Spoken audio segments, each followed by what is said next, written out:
¿Qué tranza, banda?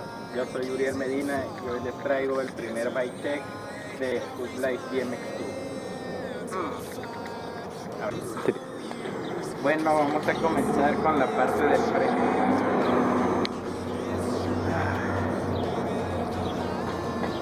Sí, por los grips. Bueno, los puños que traigo son unos full bands con tapones primo. El Bars es un King Human 8.75.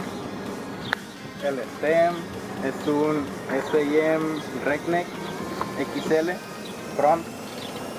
La horquilla es una Stolen Vortex cónica de tapón.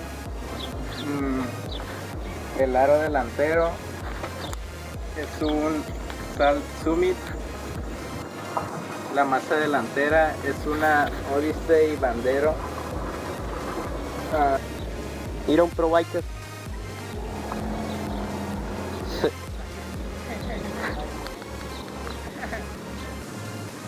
¿Sí?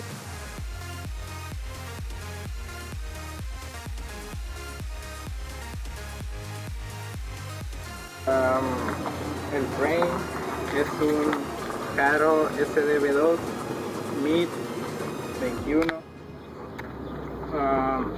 El asiento es un Premium Combo. Los cranks son unos Profile Racing de 3 piezas. Los pedales son Odyssey Twisted. La sprocket es una BG Bikes de 24 dientes.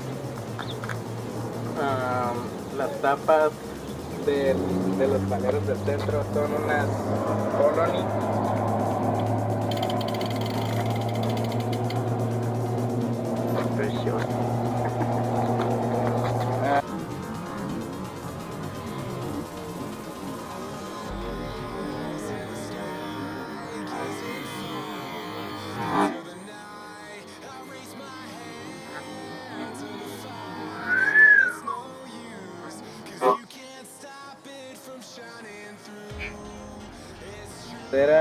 Es una Salt Expert.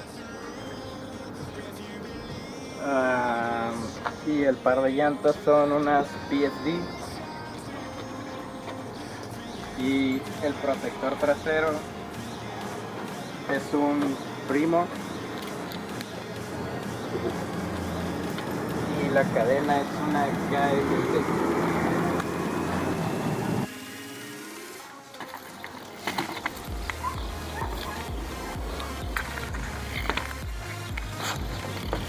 Hostia, tío. No sé si lo grabé. Bueno, banda, esto fue todo por mi parte. Espero que les haya gustado el bike check y denle like y suscríbanse si quieren más videos como estos. Bye. But it's no use, 'cause you can't stop it from shining through.